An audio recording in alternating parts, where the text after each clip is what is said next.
Don't turn around. That minivan to my left, that yours? My child is in the back seat. This won't take long. This is gonna go bad for both of you.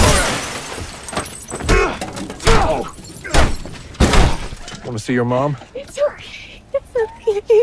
What does he think he's gonna do? Gun!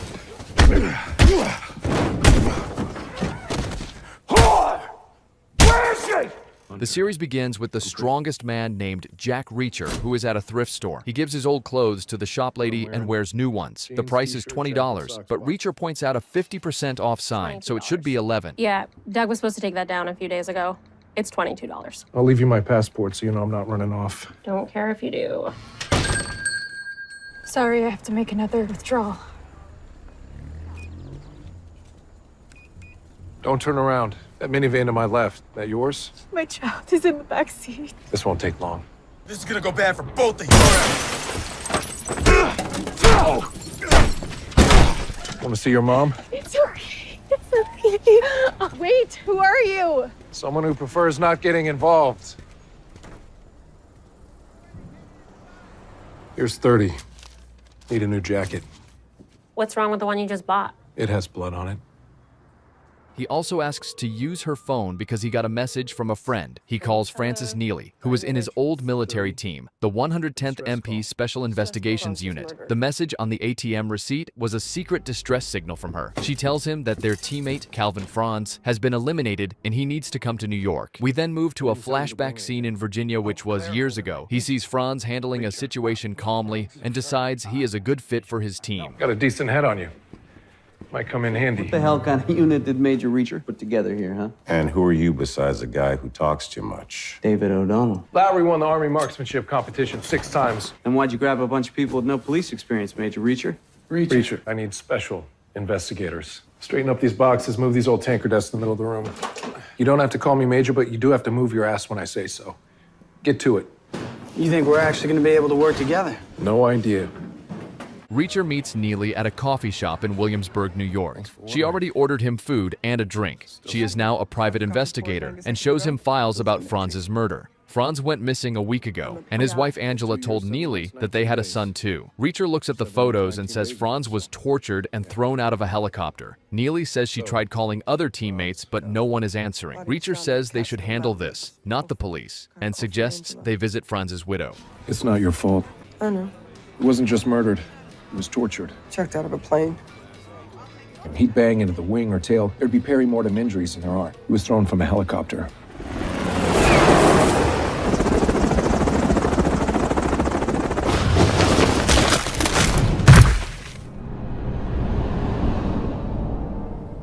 His broken legs weren't from the fall anyway. Because? Full of free histamines. He was hit with a rusty iron bar. He was tortured for either revenge or information. So, next steps? I called O'Donnell, Dixon, Sanchez, and Roscoe. No one's answering. You really want to let some other cops handle our dead friend's case?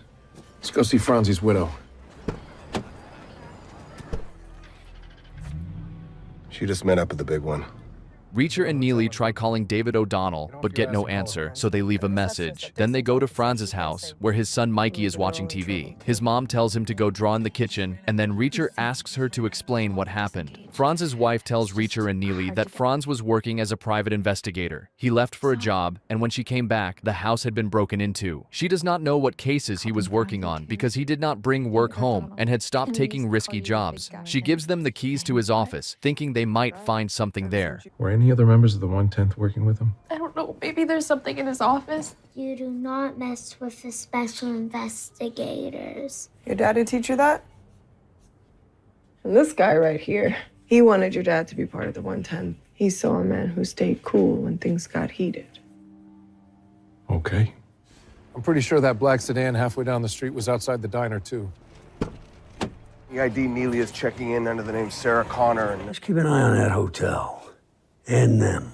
Reacher and Neely go to Franz's old office at Three Rivers. They did not find what they wanted, but he finds a photo of their old team, the 110th. Neely asks Reacher for Franz's keychain, thinking he might have hidden something important. She sees the U.S. Post Office across the street and spots a mailbox key on the chain. Reacher calls her smart, and she proudly agrees. But it is after 5 p.m., so the post office is closed. They plan to come back the next day. That night, Reacher and Neely relax at the hotel, play cards, and talk. I'll pay you back for the room and flight and everything. Besides, it's a little weird having my master sergeant carrying my tab. Yep.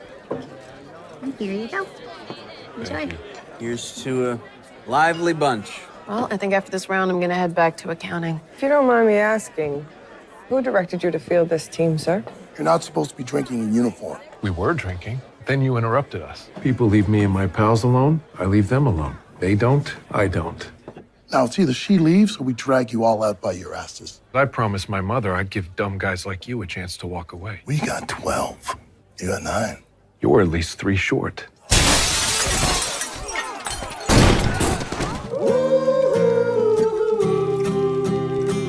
You and I are gonna be pals, aren't we, Reacher? You do not mess with the special investigators! You knew that was gonna happen tonight.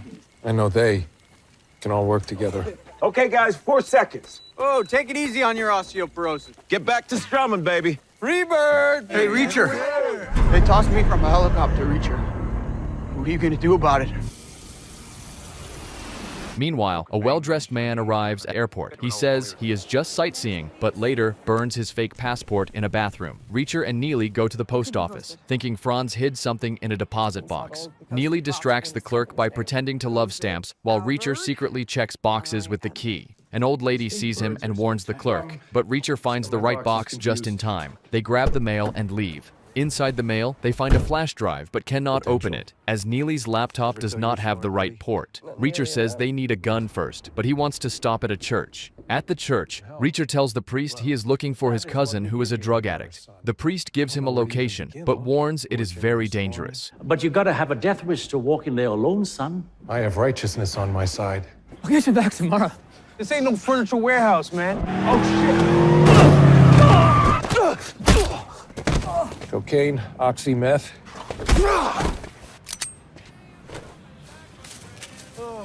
For the outreach program. Barcodes are perfect. Hologram's bulletproof. No one will really know who you are. But you know.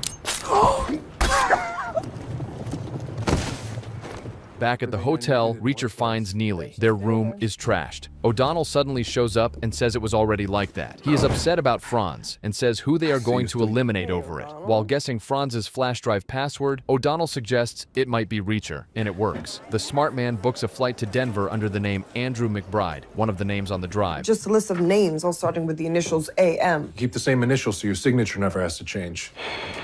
These guys aren't shy about getting aggressive. We need more manpower.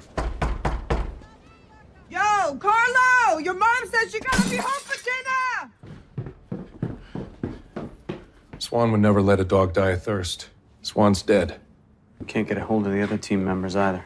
I'm thinking there's someone hell-bent on taking out the special investigators. You were in the woods with your family. No one can ever find me, and maybe they just hadn't gotten around to Neely yet. Call Sanchez and Orozco. I got Dixon. There's a black sedan across the street, a couple houses down. I'm gonna go introduce myself. What's he think he's gonna do?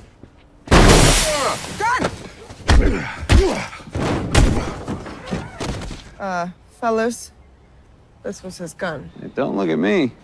You did all the work. The group drives away quickly. Reacher thought the police officer he hit was one of the bad guys, but Neely reminds him that making guesses like that can be dangerous. They find out the officer, Russo, is actually working on the case about Franz's murder. The group decides to leave town and go to Atlantic City to find Sanchez and Orozco, because that is where they are staying. Langston talks to Seropian on the phone. Seropian tells him what happened between Reacher and Russo. Langston tells him to keep following Reacher and the others closely. Reacher and the team see Carla Dixon, another old member of their group, the 110th. She has come back to help after hearing they were looking for her. She was working undercover on a business money stealing case. They ask her to rent a car using her fake ID, since their real names could be tracked. Ely O'Donnell and I have been flagged in the system, and I punched out a cop. Of course you did.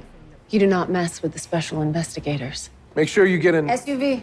I know. You need the headroom. Dixon is going through the files from Franz's flash drive. They think someone might have a grudge against their old team, the 110th. Seropian talks to Langston on the phone. Langston tells him to eliminate Reacher and the others when they reach Atlantic City. Seropian says he needs help from some local people. Langston agrees but wants the job done by tomorrow. In Atlantic City, the group checks the office of Orozco and Sanchez. It has been broken into and messed up. Reacher says whoever did it already found what they were looking for.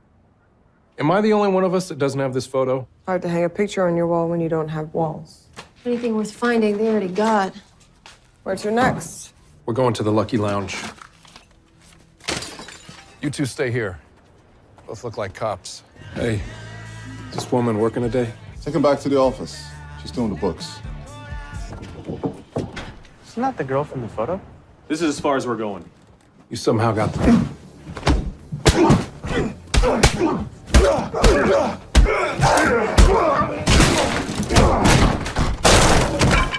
It's a good thing O'Donnell and I didn't go in. Making friends, big fella? They sit down with the woman. She says she is sorry and would not have run if she knew who they were. She says the other men were only trying to protect her. She tells them that a man came looking for Sanchez, but by that time, Sanchez had already gone into hiding. She tells them that Franz, Sanchez, Orozco, and Swan were all working on a case together. She also remembers hearing something about 650 and 100,000 each before Sanchez disappeared. Later, the group is at the casino. They think maybe it is not about someone angry at their old team. Sanchez and Orozco worked as security for the casino, so they think the case might be about gambling. A waitress comes over, and Reacher tells her to bring the casino's head of security right away. So, you're the 110. What's left of us? How can I help? These numbers mean anything to you? We think Sanchez and Orozco may have been looking into a $65 million gambling scam. At $100K per hand, that'd be incredibly high stakes. We're not missing a penny. See if any of them are registered at a hotel in town. Where are you guys staying? Don't know yet. Well, it looks like all we have available is a suite. I guess that'll have to do. We'll have him send you up a park bench to sleep on. You'll feel right at home. What was that about a motel, Reacher? Someone took the sign as a personal challenge. I'm just warming up. Later, Dixon is caught counting cards while playing at the casino. Reacher finds her just as she wins a lot of money. Security is not happy, but instead of causing trouble, they offer her free concert tickets to leave. Reacher helps her gather her winning chips, and they walk away from the table. Soropian watches them from the bar. That night, Reacher and Dixon go for a walk. They notice two men following them, and a car blocks their path ahead. Back in the day, you and I never happened. How much did you drink back at the hotel room? I was your boss. It wouldn't have been right. Well, I waited years for that answer, and it's pure Reacher. What do you want to do about the two guys that are following us? I might go over the fence. Go. We open fire in a residential area, cops get called. You get locked up. Let's do this without guns.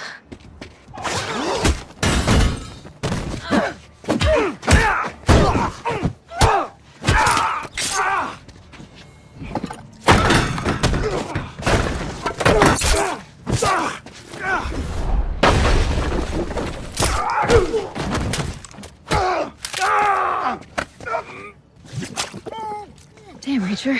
When we were kids, we just wrote our names in it. No ID. Let's search this car. Looks like someone did their homework. Is it done? Not in the way you expected. You should know that this doesn't end well for you. Then why are you the one that sounds scared? Should have left one of them alive. Parking lot pass. I think it's what you call a clue. Anything on New Age? Looks like a piece of shrapnel bit me. Notice with all the adrenaline pumping. You know, Reacher, it's perfectly normal to be lonely sometimes. You don't have to be lonely tonight. 20 miles outside Denver, a Mercedes drives through snow in a forest area. The man using the AM fake name meets another man. The man says all 650 will be inside a truck and points out two good places where someone might attack the truck. The man wants to make sure the truck driver will not be harmed, and AM promises the driver will be safe, so the man leaves. The next morning at the hotel, Reacher and Dixon tell Neely and O'Donnell what happened. Someone knocks on the door, and it is the head of security. He tells them the police found two more bodies in upstate New York, near where Franz was found. Atlantic City PD told me that two more bodies have been discovered. Got a copy of the police report for you. When he joined the army, his sister was terrified he'd be killed with some disfiguring wounds. He loved his sister. I'm gonna have to call her. He was tortured and tossed out of a helicopter. Orozco and Sanchez, they weren't working on anything for any of them. No one has hit any of the casinos. This has always been a New York case. Where the hell are you going? We're gonna need more guns. This ends right now, Calvin, if you want it to. You're not saving them by not talking.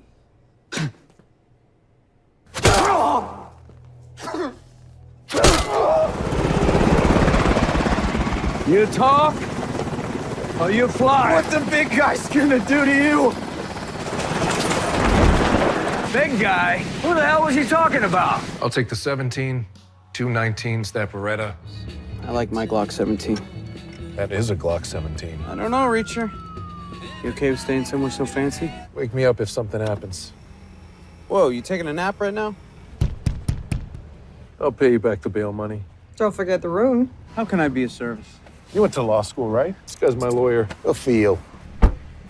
Get in the car, Dershowitz. Dixon and Neely go to New Age Technologies and talk to the operations director, Marlo Burns. They tell her that 3 murders are confirmed, 1 person is missing, and another person is found with a New Age parking pass. Marlo says there are over 1,000 workers, so it is not possible to track it. Reacher and O'Donnell are in a police room with Russo. Reacher asks why they are there. Russo says they are getting in the way of the case, but adds that they all want to solve the murders. It is strange that everyone in the 110th called each other, but not Reacher. Reacher says he does not have a phone, but Russo stays doubtful. Russo then asks what Reacher knows about the 110th being eliminated. Reacher says if they want him to share, then Russo should also share something. Marlo Burns finds the pass registered to Seropian and says he is not hired by them, but they do have his resume and address, which she gives to Dixon and Neely. In the police room, Reacher says Russo is a dirty cop. And if my read's correct, you and I are gonna have another problem. I'm no dirty cop. You followed us without ever identifying yourself. I don't take envelopes. You got that? We got a suspect. Had the tech geeks look it over. They found an unfinished job in the queue. Azari Mahmoud. He's known to Interpol as a weapons broker. Sanchez and Roscoe dug this guy up for Franz. You're gonna want DHS to flag all of his aliases. You think the guys got wrapped up in something involving terrorism? This case just got a whole lot bigger than what we thought it was. Been known to happen.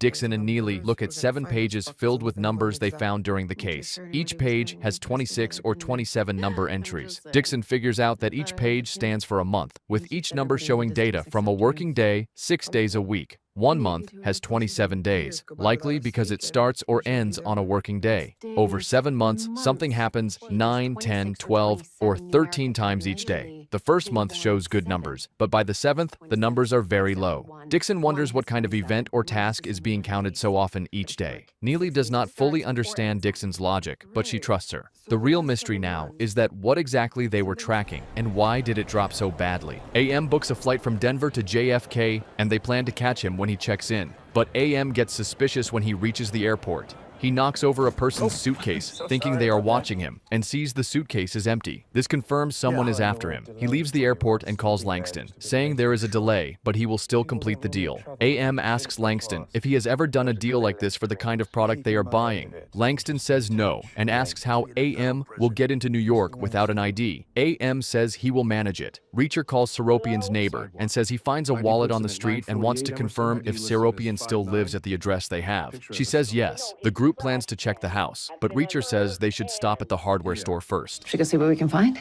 Right after we make a stop at the hardware store.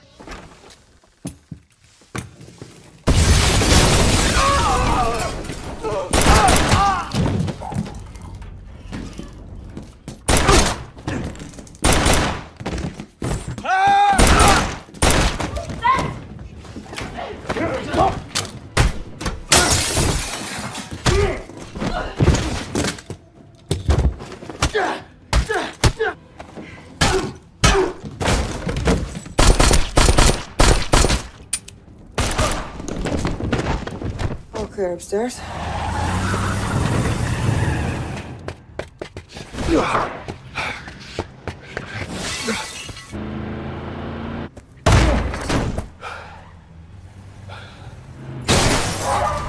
Who sent you?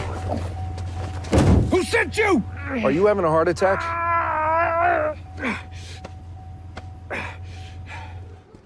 Evening, Mrs. Gottelsman. Guy in the car was from New Age. Found an ID. At the motel where the group is staying, Russo comes in angrily. He is furious that Reacher used a pipe bomb in a quiet neighborhood. Reacher tells him that New Age tried to trap and eliminate them. Reacher says there are 2 possible reasons. Either some eliminators went to New Age to find a fake target and the address they gave was fake, or Seropian worked for New Age as a hired eliminator and was sent to attack them. In both cases, someone wanted to lead them into a trap. Russo tells Reacher and the team that they cannot act on their own anymore. He also says AM did not arrive at the airport, but the plan is still going forward. The police are working on a warrant to search New Age Technologies. He tells them to stay out of it until he contacts them. Reacher gives Russo a number to reach them, and Russo warns them to stop acting wild. I thought you didn't have a phone. It's not mine. It belonged to someone I killed. Assignments. Server room. HR. Director of Operations Office. I'll take everything else. Don't wait for me. Who, Major?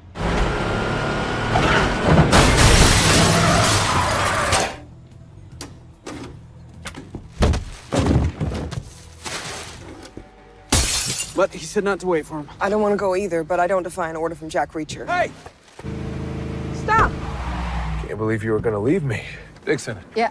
Torch. It's Swan. He was working at New Age with the people who've been trying to kill us. Reacher still believes Swan is not corrupt and is not part of whatever is happening at New Age Technologies. The group learns more about a man named Daniel Boyd, who works as Senator Malcolm Lavoie's legislative director. O'Donnell finds out that Boyd will be attending the symphony in Boston, giving them a chance to talk to him about the Little Wing project. Tension rises as Reacher insists Swan is not dirty, even though others question it. They find Swan listed as Assistant Director of Security, working under Shane Langston. They also identify Brian Collins, another New Age security officer, as someone who attacked them. Suspicion now surrounds the whole company, including Marlo Burns. Reacher says they will go through them one by one. Russo is under fire from his boss for not stopping the break-in at New Age. The department looks like it is always behind, and all the evidence is now gone. I made it crystal clear to them not to color outside the lines. Oh, I see. Lower your voice.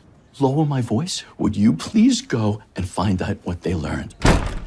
At a diner, Road to Nowhere plays, and Reacher sarcastically points out how fitting the song is for their stalled investigation. The group discusses Swan's old emails. Neely finds something odd. Swan emailed Marlo Burns about music, specifically a Jimi Hendrix album, even though he hated that kind of music. They realize it is likely code. Swan hated Hendrix. Anything with hard guitar. Could be code. It says the 6th track is called Little Wing. A file on a federal defense project called Little Wing. By far the biggest contract New Age has ever had. It seems a test for the Little Wing tech was held for some military brass. Even a senator. He fully believes in the work we're doing here at New Age and will do whatever it takes to help us. We need to talk to Malcolm Lavoie. We'll never get close enough to a senator to find out what he may or may not know. I couldn't make it so they'd be begging to tell us what they know. There's a lot of powerful people in D.C. with confidential problems. So you blackmail? I incentivize. You give me 10 minutes to make some phone calls. I'll get the name of the legislative director and an Achilles heel. A flashback shows the 110th unit during a big drug bust where they seize nearly pure heroin. The team jokes and celebrates, but things get serious when one brick goes missing. They suspect it might have been stolen, but later Swan finds it hidden in his car, saying it must have slipped during the ride. Still, some of the team is suspicious. It could mean Swan once considered stealing and backed out. Back in the present, Neely questions whether Swan might have finally taken a bigger opportunity like the Little Wing project. Reacher defends him, but the doubts linger. The group waits to hear what O'Donnell has found, hoping it will lead them closer to the truth. Mr. Mason? Dr. Zogby. Now, I'm not here to tell you how to live your life. Are you really certain you want me to give you a new face? Your trachea is severed. Blood is entering your lungs. You're drowning. You're dead. I'm just gonna go and have a word with your secretary. O'Donnell digs into Senator Lavoie's legislative director, Daniel Boyd. Boyd is spoiled, entitled, and got where he is through family connections, despite a messy past. Reacher's team plans to use O'Donnell's shady but legal tactics to get to Boyd at an event in Boston. Russo calls Reacher, furious about the group's reckless break-in at New Age Technologies. Reacher brushes it off and assigns Russo to dig into New Age's security team. Wait, what do you think? I'm here to do your clerical work? God damn it. Well, we do all the work. What are you guys gonna do? Oh, we're gonna go score some drugs. Shit. 5-0, 5-0. Find a new line of work, that's all. Neely and Dixon visit Marlo's house. It looks like she fled in a rush. Clothes and cabinets are open. But oddly, she left behind a pile of cash. That makes them suspicious. Back with the group, Dixon gets dressed up and jokes about how weird they all look in fancy clothes. They continue to prepare their plan to trap Boyd, while joking about toothbrushes and sociopathy. Well, look at you. Don't you feel more civilized now, Miss Doolittle? If I had any more clothes, pretty soon I need a suitcase. Anyone ever diagnose you as a sociopath? Dixon pretends to be confused about her seat, which gets Boyd's attention. He offers to switch seats so she can sit with him, clearly charmed. Meanwhile, Reacher and O'Donnell sit in a nearby diner, going through data from the flash drive. O'Donnell jokes around, but then realizes the documents show a tally system, how many times something was successfully done versus how many times it failed. The failures add up to 650, and since Franz once mentioned 650 at $100,000 each, they now realize it might be about 650 units of something worth $100,000 each, possibly weapons. They share a moment reflecting on O'Donnell's family life, joking about parenthood and Reacher's love of dogs. If I had land, I'd get 4 or 5. 4 or 5 dogs. No woman? Not even Dixon? Neely, it's intermission. Dixon and Boyd are leaving now. Yeah. Okay, yes. Okay. Ladies first. Oh, no, you did the work, you get the reward. Sir, you're gonna want to put the drugs away and step out of the car. Special Agent Jack Margrave. Scared, Boyd gives in. He explains that Little Wing is a secret defense project, originally software to protect planes, now modified by New Age technologies to make missiles smarter and deadlier. These missiles bypass countermeasures, fake a miss, then loop back and hit the target. Boyd does not know the tech details, just that it is powerful and dangerous. Reacher and his team finally get the truth from Boyd. Little Wing is a deadly missile guidance system developed by New Age. Originally meant to protect commercial planes, it was secretly altered to attack planes instead. Senator Lavoie helps sneak it through Congress by hiding it in a long bill, bypassing red tape. Boyd says it is top secret, highly secured, and split between two New Age facilities. Reacher and O'Donnell head to D.C. to dig into AM and Homeland connections, while Dixon and Neely go to Denver to stop the missile production. Surprised getting a call from you. Hell of a surprise hearing you're wearing the badge again. Reliable as ever, Finley. Speak for yourself. Trouble always seems to find you. And the dog? Jack eats too much, just like his namesake. See you around, Reacher. See you around, Finley. I'm starving. We should eat. Dibs on the bathroom. I need to get changed. No gun, so no noise. I said you were smart.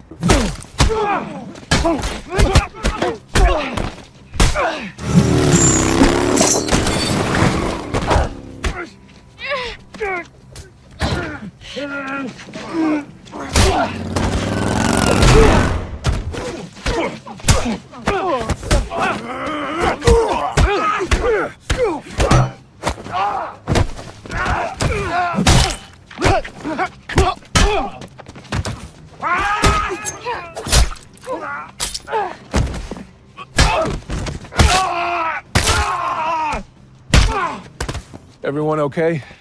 Yeah. Never better. Yeah. Before you ask if it's done, it is. Maybe we've been approaching this the wrong way, Mr. Reacher. What is it that you want? I want to throw you out of a helicopter. The team splits up to cover more ground. Neely and Dixon go to Denver to check out the hardware facility where Little Wing missile launchers are built. Reacher and O'Donnell head to Washington, D.C. to follow the political trail through Senator Lavoie's office. The missiles are made in two places, software in New York, hardware in Denver. But by the time Neely and Dixon get to the plant, the shipment is already gone. They miss the 650 missiles by just 10 minutes. You need an extra set of hands?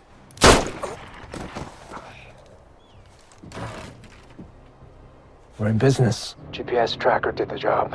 Your associates at New Age came through. This name, right here. Zari Mahmoud. Never been caught. No photos. We have 3 short, innocuous recordings of him. Audio forensics matched it as the same guy. He hooks up bad actors with the tools they need for bad actions. The spy was supposed to happen with bearer bonds. Those are from Luxembourg. Someone as cautious as AM would use bearer bonds. You hold a bearer bond, it's like carrying $1 million bill. Just like your brother. He said the same thing you just did. We won't let this guy slip through our fingers again. Unless we kill him all first. Just like his brother. This is a hijacking. Langston finds out and calls these dickheads.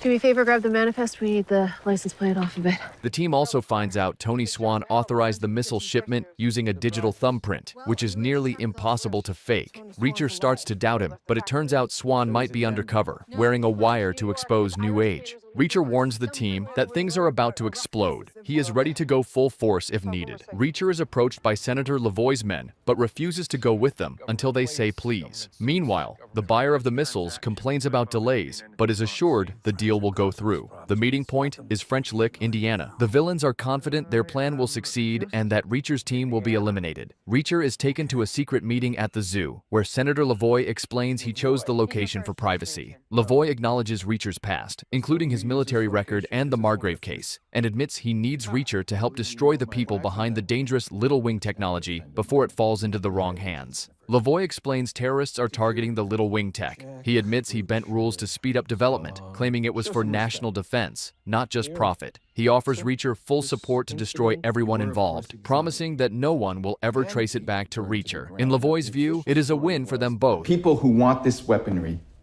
can never be allowed to have it. I did what I did to give our side the tools they need to defend democracy. And lined your pockets in the process. I don't want innocent people to die because of it. I'm prepared to give you whatever you need to aid you in that endeavor. Leave no man left standing, no one left to endanger lives.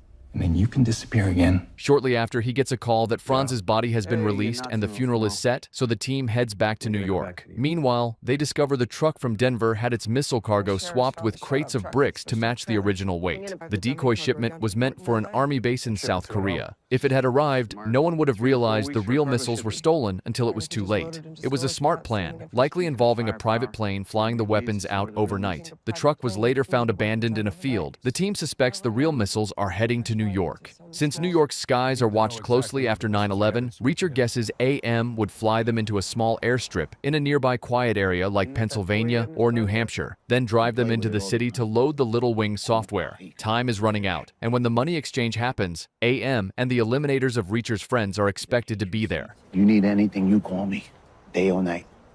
Why are you giving toys to my dead friend's son? You see a grieving widow and think, easy target? You know why I was talking to Mikey? Because I know what he's going through. Do you know what it is to lose family? Yeah, they're all dead. Every one of them. Well, you call me dirty one more time, and I don't care if we're standing in front of the statue of the Holy Mother. I will give you that beating that I owe you. While you were in Boston doing God knows what, I was running those security names from New Age. Whole team of bad cops? Everybody except your buddy Swan. He might have put the whole thing together. You want to call somebody dirty? First look in your own backyard. Firing party! Attention! Hey! Fire! Get down! Fire! Go. Flank them. Neely and I will take the one on the right, you two take the one on the left. Can't let them get away. As soon as they hear sirens, they scatter.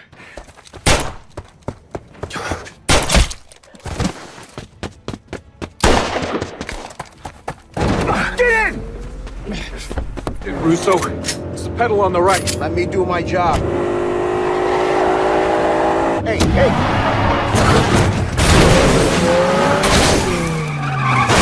Don't shoot! I'm done, okay? I'm done! Look the other way.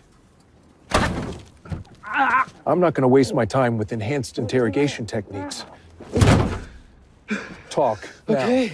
I can take you there. I don't know any Langston. Some guy called Swan. Reacher and his team set up an operation outside the building in Queens, using the hitman as a decoy to gather intel from inside. Dixon, O'Donnell, and Russo are all in position, with every exit covered. Reacher warns the hitman that if he tries anything, he will die with the others. As the man enters, the team speculates about Swan. Reacher is determined to confront Swan and force the truth out. But then, everything goes quiet. There is no sound from the hitman and no updates.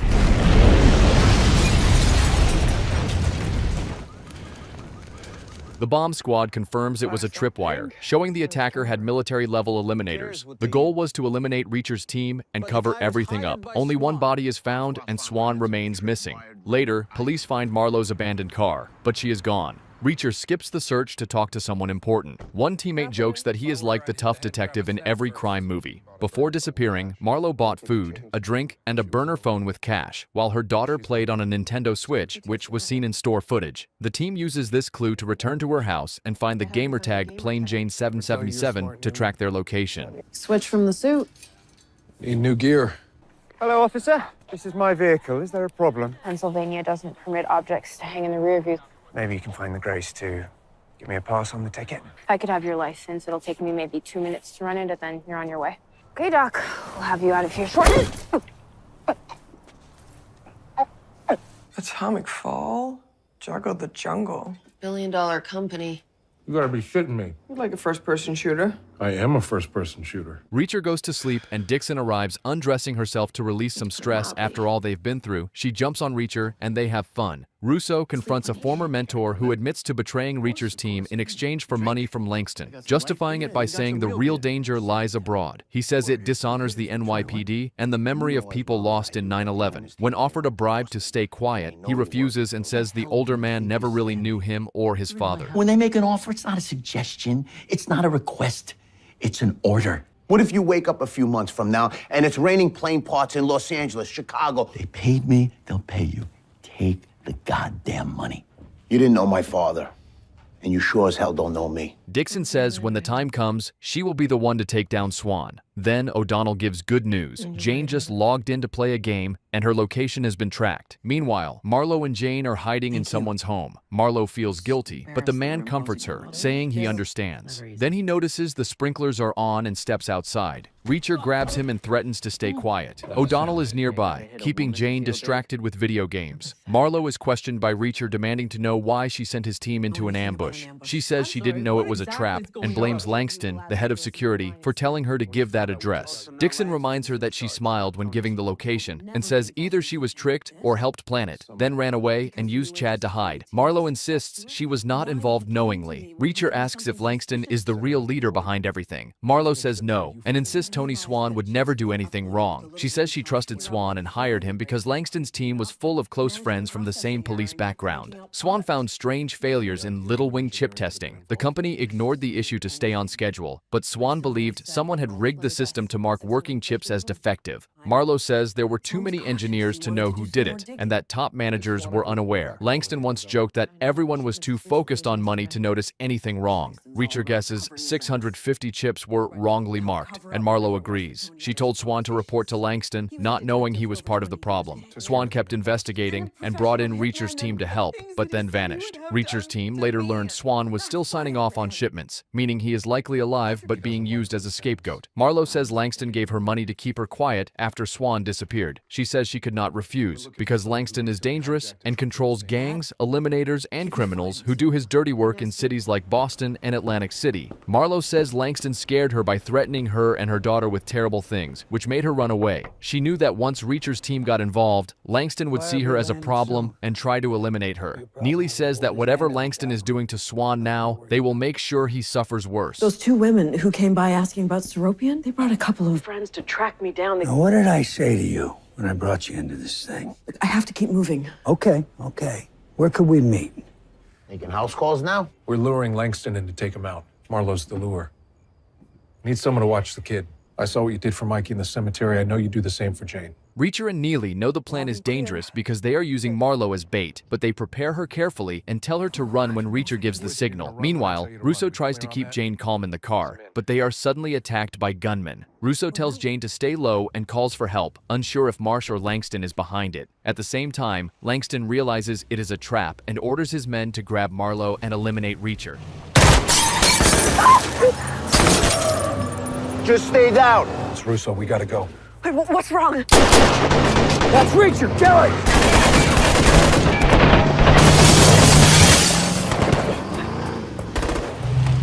It's Neely. Get in. What are you doing? Get in. Go find Jane. There he goes, get him!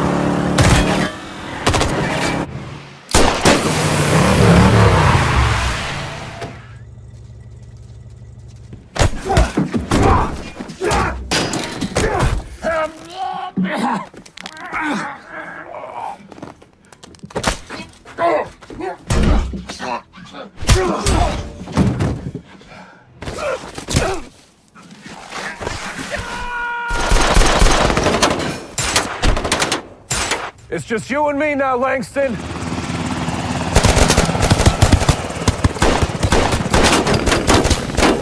Let's go! Come on! When I say so, you run as fast as you can. And whatever you do, don't look back.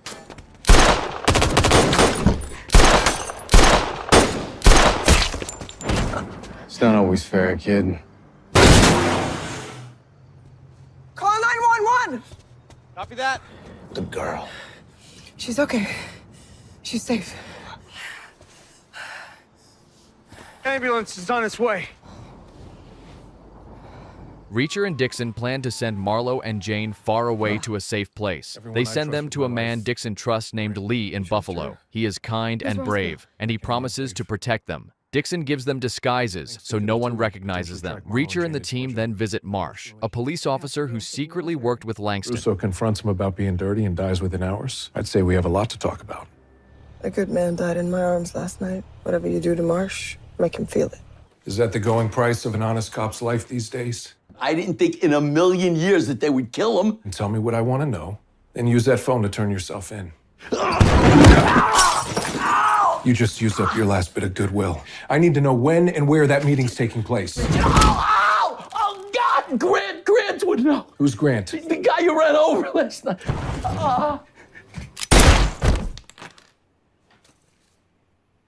We're square.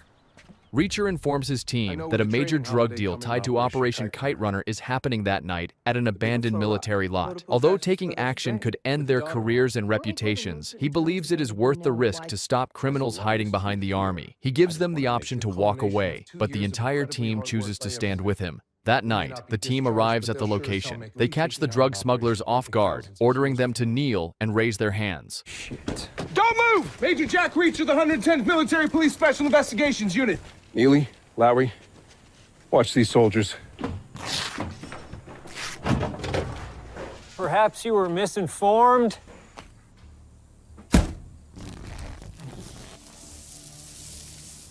Ditto that over here. You're under arrest.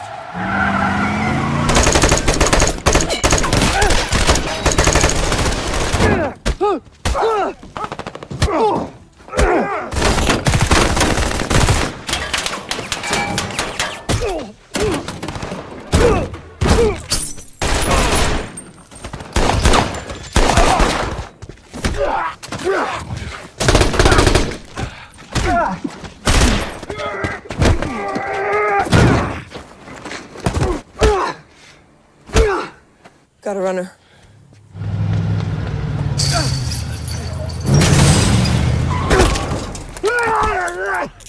Shut up.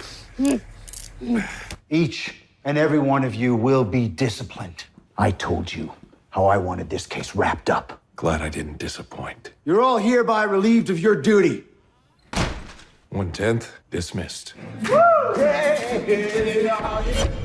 Reacher and Neely get back to work, heading to the hospital to confront Grant to extract information about an upcoming weapons deal. Inside Grant's hospital room, Reacher threatens him in a terrifyingly calm way. He warns Grant that if he does not talk, Langston's people will probably eliminate him before the cops can question him.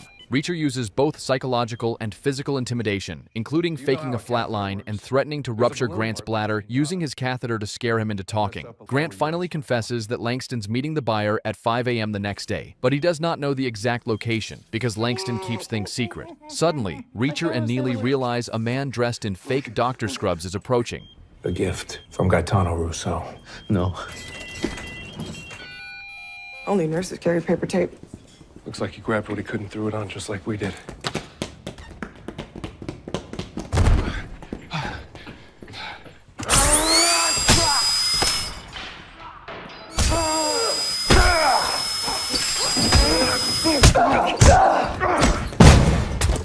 I wanted to question him. Maybe we can still get some answers. You're down another man, but I left his body in the morgue for convenience. I've come up with my own contingency plan, and I've got 2 of your guys. So you and your cohort come here, and this is over for all of us. Your guy killed her in the hospital basement. Then you come here now. I need proof of life. But if you try anything cute, you'll get proof of death. Reacher then contacts Senator Lavoie, who helped cover up Operation Kite Runner. Though Lavoie previously acted in self-interest, he now agrees to help Reacher by providing him with a few trusted ex-military men, 2 former SEALs, and a ranger. Reacher does not accept Lavoie's apology for past actions, but makes it clear what support he needs. While Neely and Reacher plan their infiltration, they note that Langston's facility is heavily guarded, with bright lights and surveillance everywhere. Any movement from outside could get their friends eliminated. Reacher decides the only way to take down Langston is from the inside. Meanwhile, a group of rebellious teens has a brief encounter with a guard, giving Reacher an idea about how to bypass the electric fence, using their antics as inspiration. Reacher heads out to the facility. Inside the facility, Langston and his men torture O'Donnell, taunting him about the death of their teammate who was recently eliminated by Reacher. The torture is intense, and Langston uses brass knuckles to deliver brutal blows. Before entering, Neely has doubts. She reminds Reacher how their last big mission, Operation Kite Runner, cost them their entire unit. Now, members of their former team are literally being eliminated. She worries this may be a suicide mission, but Reacher remains stoic, telling her that everyone dies eventually, and as long as they live and die with purpose, it is worth it. Finally, Reacher heads to the compound. He is patted down, surrenders his weapon, and walks into the war zone with Langston and his army waiting. Inside the warehouse, Langston actually takes a moment to admire Reacher's physique. speak. While he steps away to take a call, he tells one of his men to tie Reacher to a stretcher, just like they did with Dixon and O'Donnell. But Reacher is not having it. Even though his hands are cuffed behind his back, he fights off a bunch of Langston's goons. You aren't in charge.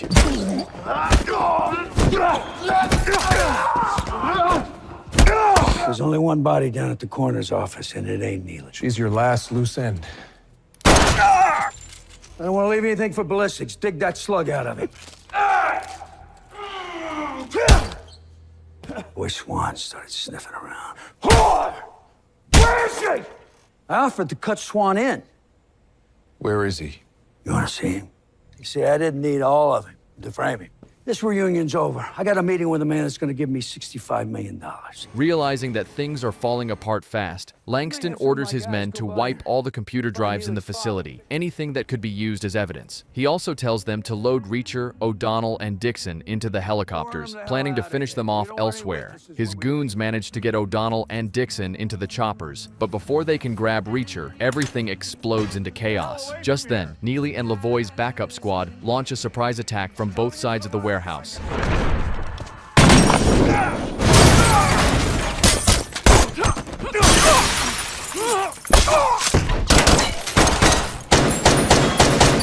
We gotta cut our losses. Meet our buyer.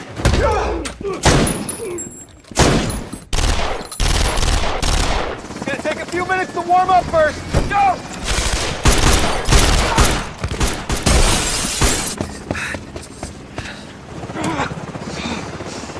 Your turn, sweetheart.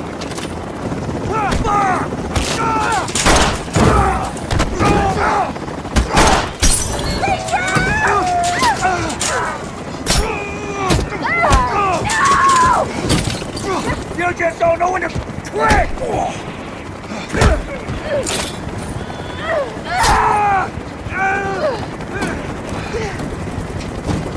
You better hold this thing steady. Wait.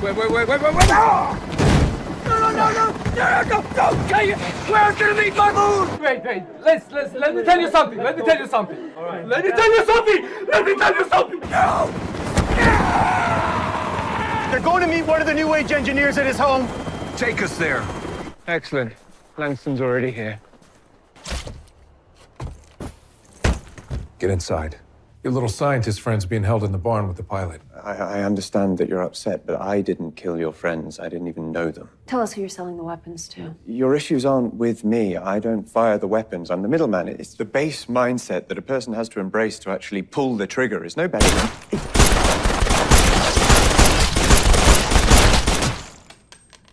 After that, they free the pilot and an engineer who were supposed to demonstrate how the missiles could still work with the so-called defective chips. As soon as the chopper carrying the pilot and the engineer takes off, Neely blows it out of the sky using a Little Wing missile. But the danger is not over yet. Lavoie's squad, the backup Reacher had asked for, suddenly turns on the 110th, trying to kill them. Reacher already contacted Homeland Security and gave them everything. Full proof of Lavoie's involvement in the illegal Little Wing deal and his attempt to kill the 110th after using them. Lavoie?